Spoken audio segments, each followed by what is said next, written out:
हाय दोस्तों, मैं हूं Jitendra Kumar from JPC Dholpur. Last time हमने बात की थी कुछ बेसिक टर्मिनोलॉजी रेफ्रिजरेशन से रिलेटेड, रेफ्रिजरेशन, हीट पंप और हीट इंजन की। आज हम बात करते हैं कि रेफ्रिजरेशन इफेक्ट प्राप्त करने के क्या क्या मेथड हो सकते हैं। यहाँ पर कुछ है के बारे में अपन बात करने जा रहे हैं। Let start.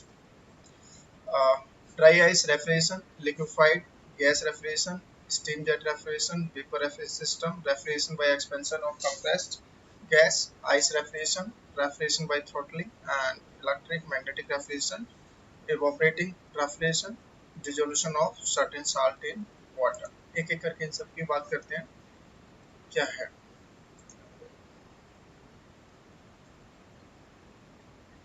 हाँ, आइस रेफ्रिजरेशन। आइस रेफ्रिजरेशन में ड्राई आइस को डायरेक्टली हम रेफ्रिजरेशन इफेक्ट प्रोड्यूस करने के काम में लेते हैं। जैसे कि इसमें देख रहे हैं कि ये अपना कोई रूम में एक चैम्बर है जिसमें हमने एक एलिवेशन पर आइस के पीसेस रख दिए, और ये आइसिस के पीसेस रखने से पूरा का पूरा रूम ठंडा कैसे होता है या रेफ्रिजरेशन इफेक्ट पूरे के पूरे रूम में कैसे प्रोड्यूस होता है, ये चीज़ अपन देखते हैं। इसे देखने से पहले अपन कुछ सर्टेन बेसिक बातें करते हैं। जैसा कि हमें पता है, अगर हॉट और कोल्ड एयर हो तो हमें पता है कि भैया कोल्ड एयर नीचे तरह रहेगी और हॉट एयर ऊपर की तरफ रहेगी। अगर इंटरमिक्सिंग की बात करें तो कोल्ड एयर नीचे की तरफ डिसेंड करती है और हॉट एयर ऊपर की तरफ राइज करती है। इस केस में क्या होगा, इस केस में अपन देखते हैं कि आइसिस के क्यूब ये रखे हुए हैं। आइस के क्यूब रखे हुए हैं तो हम क्या देखते हैं कि आइस के क्यूब के संपर्क में जैसे ही हॉट एयर आएगी तो हॉट एयर इनके संपर्क में आने से आइस थोड़ा सा मेल्ट हो जाएगी और ये कोल्ड हो जाएगी। कोल्ड होते ही ये एयर नीचे की तरफ डिसेंड करने लगेगी। डिसेंड करके ये, तो यहाँ पर जो हॉट एयर पहले से एग्जिस्ट थी तो उस हॉट एयर को ये ऊपर की तरफ अपवर्ड मूवमेंट कराएगी और वापस फर्दर ये आइस के कांटेक्ट में आएगा। ऐसा कंटिन्यूसली होता रहेगा तो हम देखेंगे कि पूरे के पूरे रूम ठंडा हो जाएगा और पूरे के पूरे रूम में आइस के द्वारा रेफ्रिजरेशन इफेक्ट प्रोड्यूस हो जाएगा। Liquefied gas refrigeration. Liquefied gas refrigeration system हम देखते हैं कि जनरली इसमें अपन लिक्विड नाइट्रोजन और लिक्विड कार्बन डाइऑक्साइड का इस्तेमाल करते हैं। क्यों करते हैं भाई? पहली चीज तो इनकी प्रॉपर्टीज ऐसे रहती है कि लिक्विड फॉर्म में इनका टेम्परेचर नेगेटिव में काफी नेगेटिव में रहता है, यानी कि लिक्विड फॉर्म में ये नेगेटिव डिग्री सेंटीग्रेड में, एग्जैक्टली फिगर तो नहीं पता, बट नेगेटिव रहता है। तो जैसे ही अब इस लिक्विड नाइट्रोजन को हम किसी भी सब्सटेंस, किसी भी चीज जिससे अपन ठंडा करना है, जहां पर रेफ्रिजरेशन इफेक्ट प्रोड्यूस करना है, वहां डायरेक्टली कांटेक्ट में ले आए तो हम देखते हैं कि उसकी वजह से रेफ्रिजरेशन इफेक्ट प्रोड्यूस हो जाएगा। कैसे भाई? लेट लिक्विड नाइट्रोजन है।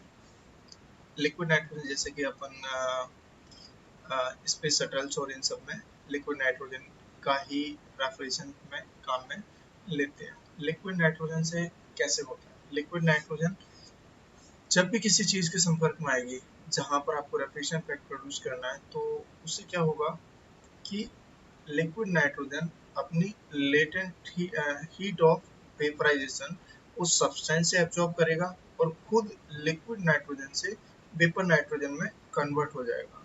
और लिक्विड नाइट्रोजन से वेपर नाइट्रोजन में कन्वर्ट होने के लिए जो हीट लेगा वो आसपास वाले सब्सटेंस से लेगा, तो सब्सटेंस का टेम्परेचर ऑटोमेटिकली कम हो जाएगा। तो सेम हम कह सकते हैं कि लिक्विड नाइट्रोजन अपना शीतन प्रभाव डायरेक्टली कॉन्टेक्ट में आके प्रोड्यूस करता है। सेम चीज carbon dioxide. Next, steam jet refrigeration. Steam jet refrigeration system ये क्या है देखते हैं। इसमें अपन को कोल्ड वाटर प्राप्त करने की एक विधि है सर। कैसे करते हैं? हमने यहाँ पर बॉयलर से स्टीम प्रोड्यूस की और इसे नोजल के द्वारा इजेक्ट करा रहे हैं और इजेक्टर ये कंडेंसर को कंडेंसर पंप के द्वारा फर्दर घुमा के बॉयलर तक, और ये अपना चैम्बर है। यहाँ से cold water, makeup water, water खत्म होने के बाद मेकअप। अब बात ये आती है कि इस चैम्बर में वाटर ठंडा कैसे होता है। अपना मेन मोटिव ये हॉट एयर ऊपर से स्प्रे कर रहे हैं, फिर भी अपन कोल्ड वाटर कैसे मिल रहा है। ओके, देखते हैं। यहाँ नोजल की तरह जैसे ही स्टीम को आप इजेक्ट कराते हो तो यहाँ से इजेक्ट कराने पर ये हाई वेलोसिटी के साथ में आपका स्टीम इजेक्ट होता है। हाई वेलोसिटी के साथ में होता है तो इनर्शिया इफेक्ट की वजह से यहाँ पर आपका सक्शन क्रिएट हो जाता है। सक्शन क्रिएट यहाँ पर हाई वेलोसिटी से आता है, सक्शन क्रिएट हो गया तो यहाँ पर लो प्रेशर और यहाँ high pressure. Suction pressure difference की वजह से यहाँ पर इस चैम्बर में भी सक्शन क्रिएट होता है और लो टेम्परेचर हो जाता है। सॉरी लो प्रेशर हो जाता है, और लो प्रेशर होने की वजह से इसका वेपराइजेशन, सैचुरेशन वेपराइजेशन टेम्परेचर भी कम हो जाता है। तो हम देखते हैं प्रेशर कम होने की वजह से इस चैम्बर में उपस्थित वाटर में से कुछ वाटर वाटर वेपर में कन्वर्ट होके इजेक्टर साइड में चला जाता है। अब ये लिक्विड वाटर वाटर वेपर में कन्वर्ट होने के लिए इसे लेटेंट हीट ऑफ वेपराइजेशन चाहिए। वो लेटेंट हीट ऑफ वेपराइजेशन कहाँ से मिलती है? वो स्वयं इस वाटर की सरफेस से मिलता है। तो भाई ये वाटर जो लिक्विड से वेपर फॉर्म में कन्वर्ट होता है और लेटेंट हीट ऑफ वेपराइजेशन का एब्जॉर्प्शन इसी वाटर से करता है, तो इस वाटर का टेम्परेचर डाउन हो जाता है और ये कोल्ड हो जाता है। इस प्रकार से हम स्टीम जेट रेफ्रिजरेशन से कोल्ड वाटर प्राप्त कर लेते हैं। वेपर रेफरेंस सिस्टम आगे एक लेसन ही है पूरा, उसमें अपन डिटेल में बात करेंगे। फिर भी वेपर रेफरेंस सिस्टम में अपन क्या करते हैं? वेपर रेफरेंस सिस्टम में हम वेपर का एज ए रेफ्रिजरेशन मीडियम माध्यम की तरह, रेफ्रिजरेंट की तरह काम में लेते हैं। यहाँ हम क्या करते हैं कि भाई रेफ्रिजरेंट को हमने लिया, यहाँ रेफ्रिजरेंट को हमने वेपर फॉर्म में से कंप्रेस कराते हैं, कंप्रेस कराने के बाद कंडेंस कराया, कंडेंस कराने के बाद लिक्विड फॉर्म आ गई, यहाँ से इसे एक्सपेंड कराते हैं और एक्सपेंड करा के यहाँ हम देखते हैं फिर से ये लिक्विड से वेपर फॉर्म में कन्वर्ट होता है। तो यहाँ पर ये शीतल प्रभाव उत्पन्न करता है। टीएस डायग्राम को अपन देख पा रहे हैं। इसी चीज को हम लाइन डायग्राम के थ्रू देखें। लाइन डायग्राम में हम देखते हैं कि भाई वेपर को हम जब कंप्रेस कराते हैं रिवर्सिबली एडियाबेटिकली, तो ये इसका टेम्परेचर रेज होता है और कंडेंसर में तापमान इसका बढ़ जाता है सराउंडिंग से तुलना में। तो कंडेंसर सराउंडिंग को ऊष्मा रिलीज करता है, ऊष्मा रिलीज करके इसका टेम्परेचर तो ऑलमोस्ट वही रहता है। यहाँ सुपर हीटिंग वाले रीजन में कम होता है और यहाँ तक ये कांस्टेंट रहता है टेम्परेचर। अब यहाँ से आगे फर्दर एक्सपेंशन जब करते हैं, तो एक्सपेंशन यहाँ पर एक्सपेंशन वाल्व द्वारा थ्रॉटलिंग प्रोसेस में, तो यहाँ हम देखते हैं कि इसका लिक्विड से कुछ भाग वेपर में कन्वर्ट हो जाता है और थ्रॉटलिंग की वजह से, एक्सपेंशन की वजह से इसका तापमान भी कम हो जाता है। स्लो टेम्परेचर पर फर्दर यहाँ पर इवोपरेटर में ये सराउंडिंग से हीट एब्जॉर्ब करता है और हीट एब्जॉर्ब करके सराउंडिंग में कोल्ड रेफ्रिजरेटेड स्पेस यहाँ पर आपका रेफ्रिजरेशन इफेक्ट प्रोड्यूस करता है और खुद रेफ्रिजरेंट लिक्विड से कम्प्लीटली वेपर में कन्वर्ट होता है और ये साइकिल अपना ऐसे चलता रहता है और हमें वेपर रेफ्रिजरेशन सिस्टम प्राप्त हो जाता है और इससे हमें रेफ्रिजरेशन इफेक्ट प्रोड्यूस होता है। Refrigeration by expansion of compressed gas, same चीज रेफ्रिजरेशन वेपर रेफ्रिजरेशन सिस्टम था, वैसे ही अपना air refrigeration by compressed gas है। बस इसमें फर्क कितना पड़ता है कि वहां पर हम एज ए मीडियम ले रहे थे, एज ए मीडियम ले रहे थे वेपर, जिसमें कि आपकी वेपर लिक्विड और वेपर फेज में कंटिन्यूसली चेंज होती रहती थी। लेकिन यहाँ कंप्रेस्ड गैस के केस में हम यहाँ पर आपकी कंप्रेस्ड गैस ही को, एयर को या किसी गैस को एज ए मीडियम लेते हैं। तो कंप्रेसर से हम इसे कंप्रेस करते हैं, रिवर्सिबल एडियाबेटिकली कंप्रेस किया, 1 से 2 में कंप्रेशन हुआ एंड फिर सर हीट एक्सचेंजर में ये सराउंडिंग को हीट रिलीज करता है कांस्टेंट प्रेशर और इसका temperature down. Constant pressure turbine further expand कराया, रिवर्सिबल एडियाबेटिकली एक्सपेंशन होने पर इसके तापमान में फर्दर और कमी आती है। कमी आने के बाद में इसका टेम्परेचर सराउंडिंग के टेम्परेचर से कम हो जाता है। तो ये सराउंडिंग वाले से जहाँ पर भी अपन को रेफ्रिजरेशन इफेक्ट प्रोड्यूस करता है वहाँ से क्यूआर हीट एब्जॉर्ब करके खुद हीटेड हो जाता है और फर्दर कंप्रेशन में चला जाता है। तो ये साइकिल चलता रहता है और हमें रेफ्रिजरेशन इफेक्ट प्रोड्यूस हो जाता है by compressed gas. Dry ice, dry ice तो डायरेक्टली अभी थोड़ी देर पहले भी बात की थी। ड्राई आइस में डायरेक्टली हम रखते हैं तो ड्राई आइस हमें पता है ठोस कार्बन डाइऑक्साइड को ही ड्राई आइस कहते हैं। ड्राई आइस अपनी सीधी की सीधी CO2 गैस में कन्वर्ट होती है। तो ड्राई आइस को सॉलिड से वेपर फेज में जाने के लिए लेटेंट हीट ऑफ वेपराइजेशन चाहिए, जो कि जो भी सराउंडिंग स्पेस आपको ठंडा करना है वहाँ पर सॉलिड आइस को रख देते हैं। सॉलिड आइस को रखने से latent heat of vaporisation surrounding से एब्जॉर्ब करके हीट का लॉस्ट होगा और ये वेपर में कन्वर्ट हो जाएगी और लॉस्ट जो होगा वो आपके रेफ्रिजरेशन इफेक्ट को प्रोड्यूस करेगा। तो ये हम देखते हैं ड्राई आइस के जरिए भी हम रेफ्रिजरेशन इफेक्ट प्रोड्यूस कर सकते हैं। रेफ्रिजरेशन बाय थ्रॉटलिंग, जनरली तो ये देखा जाता है कि थ्रॉटलिंग करने पर, एक्सपेंशन बाय थ्रॉटलिंग मेथड करने पर टेम्परेचर राइज होता है। थ्रॉटलिंग प्रोसेस क्या होता है, चलो पहले वो बात करते हैं। थ्रॉटलिंग प्रोसेस होता है किसी भी लिक्विड सब्सटेंस का, लिक्विड का एक्सपेंशन करना जबकि उसकी एंथैल्पी चेंज ना हो। एंथैल्पी को कांस्टेंट बनाए रख के एक्सपेंशन करने की प्रक्रिया को थ्रॉटलिंग कहते हैं। तो थ्रॉटलिंग प्रक्रिया में कुछ इसका प्रॉपर्टीज प्रकार से रहता है कि प्रेशर जैसे जैसे कम करते जाते हो एक्सपेंशन का, तो हम क्या देखते हैं शुरुआत में तो हम देख रहे हैं कि ये कांस्टेंट एंथैल्पी लाइन को देखें तो अपना टेम्परेचर राइज होता जा रहा है, इधर भी देखें तो राइज होता जा रहा है, इधर भी राइज होता जा रहा है, लेकिन हम फर्दर ये देखते हैं कि पर्टिकुलर पॉइंट पे पहुंचने के बाद इसका टेम्परेचर अब डाउन होने लगता है, डाउन होने लगता है। तो ये मैक्सिमम पॉइंट से होके गुजरने वाली लाइन को बोलते हैं लाइन ऑफ इन्वर्जन या maximum inversion temperature line.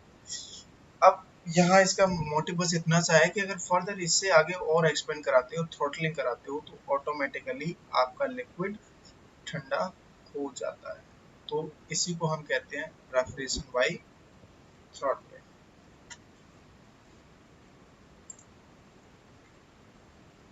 Effect electric refrigeration, जैसा कि हमें पेल्टियर इफेक्ट, पेल्टियर इफेक्ट क्या कहता है? पेल्टियर इफेक्ट ये कहता है कि भाई अगर दो अलग अलग धातुओं को जोड़कर एक कुंडली बनाई जाए और उसमें धारा प्रवाहित किया जाए तो इन दोनों कुंडलियों का एक सिरा कोल्ड व एक सिरा हॉट हो जाता है। कोल्ड सिरा जो कोल्ड हो जाता है वहां पर आप small amount of refrigeration effect produce कर सकते हो। तो इस प्रकार पेल्टियर इफेक्ट से आप रेफ्रिजरेशन इफेक्ट प्रोड्यूस कर सकते हो। इवोपरेटिंग रेफ्रिजरेशन, इवोपरेटिंग रेफ्रिजरेशन सच है, जैसे डेजर्ट कूलर की बात करें, घर में कूलर है अपना, अब देखते हैं कि भैया शाम को हम कूलर का टैंक को पानी से फुल करके और कूलर को चला के आराम से मस्त से सोते हैं, तो हमें पता चलता है कि भाई बाहर बहुत गर्मी होने के बाद भी कूलर में अंदर सोने पर हमें ठंडा ठंडा लग रहा होता है। ये ऐसा होता क्यों है? इसके साथ साथ एक चीज और अपन देखते हैं कि सुबह उठ के जब हम देखते हैं तो कूलर का पानी सारा का सारा वाटर वहां पर टैंक में नहीं होता, रूम में भी देखें तो वहां पे भी नहीं होता ऑब्वियसली, तो ये वाटर गया कहाँ? और दूसरा, जो हमें कूलिंग इफेक्ट प्रोड्यूस हो रहा था, जो ठंडा लग रहा था, वो क्यों लग रहा था? वो सारा का सारा इफेक्ट है इवोपरेटिव रेफ्रिजरेशन का। यानी कि होता क्या है, एक बार अपन देखते हैं, जो लिक्विड अपना टैंक में मौजूद था, एयर के संपर्क में जैसे ही आता है तो हम देखते हैं वहां से वाटर नहीं होता, सुबह खत्म हो जाता है या एम्प्टी हो जाता है पूरा टैंक। तो इसमें ऐसा होता क्यों है? क्योंकि जैसे ही वाटर वेपर में कन्वर्ट होगा तो हमें पता है इसे लेटेंट हीट ऑफ वेपराइजेशन चाहिए, और लेटेंट हीट ऑफ वेपराइजेशन कहाँ से मिलेगी? तो ये जो टैंक में वाटर मौजूद है वो लेटेंट हीट ऑफ वेपराइजेशन कुछ तो सराउंडिंग की एयर से लेता है और कुछ खुद के वाटर से लेता है। ऐसा करने से क्या होता है कि टैंक में जो वाटर था वो वाटर वेपर में कन्वर्ट हो गया और उसकी वजह से आसपास की एयर का टेम्परेचर कम हो गया और कुछ वाटर भी आपका वेपर में वेपराइज हो गया। इस प्रकार इवोपरेटिव इफेक्ट द्वारा हम कूलिंग कर पाते हैं। Dissolution of certain salt in water, हमने देखा है कि सर्टेन साल्ट्स को अगर वाटर में डिजोल्व कर दें तो टेम्परेचर ऑटोमेटिकली कम हो जाता है। ये कम होता है क्योंकि इसके अंदर क्या है, कुछ साल्ट रहते हैं जिनको वाटर में मिक्स करने पर एंडोथर्मिक रिएक्शन होती है, एंडोथर्मिक प्रोसेस होता है। जैसे कि हम सोडियम क्लोराइड की बात करें, कैल्शियम क्लोराइड की बात करें, तो वाटर में ऐड करने पर -20 और -50 डिग्री सेंटीग्रेड तक तापमान प्राप्त किया जा सकता है। और ये होता क्यों है? एंडोथर्मिक केमिकल रिएक्शन की वजह से। तो इसके द्वारा भी हम रेफ्रिजरेशन इफेक्ट प्रोड्यूस कर सकते हैं। अब बात कर लेते हैं वन टाइम रेफ्रिजरेशन इफेक्ट होता क्या है। एक तरीके से रेफ्रिजरेशन को नापते कैसे? तो रेफ्रिजरेशन इफेक्ट को नापने की जो यूनिट है वो है one ton refrigeration. One ton refrigeration का मतलब ये है कि भैया 1 टन वाटर या आइस, 1 टन आइस को 24 घंटे के अंदर 0 डिग्री सेंटीग्रेड तापमान पर 1 टन वाटर 0 डिग्री सेंटीग्रेड तापमान में परिवर्तित करने के लिए जितनी ऊष्मा देनी पड़ती है वो अमाउंट ऑफ एनर्जी आपकी वन टन रेफ्रिजरेशन इफेक्ट कहलाती है। या इसका उल्टा, 1 टन वाटर में से कितनी अमाउंट ऑफ हीट एब्जॉर्ब की जाए 0 डिग्री सेंटीग्रेड पर जिससे कि 24 घंटे में वह 0 डिग्री आइस में कन्वर्ट हो जाए, तो इसे हम वन टन रेफ्रिजरेशन इफेक्ट कहते हैं। न्यूमेरिकली टर्म में one ton refrigeration effect equal to 3.5168 kilowatt. Directly हम न्यूमेरिकल में यही काम लेंगे। आज के लेसन में इतना ही, बाकी हम अगले जब मिलेंगे तो बात करेंगे वेपर रेफ्रिजरेशन सिस्टम की या रेफ्रिजरेशन सिस्टम की, तो हम ये अगला डिटेल से देखेंगे। आज के लिए इतना ही, थैंक यू।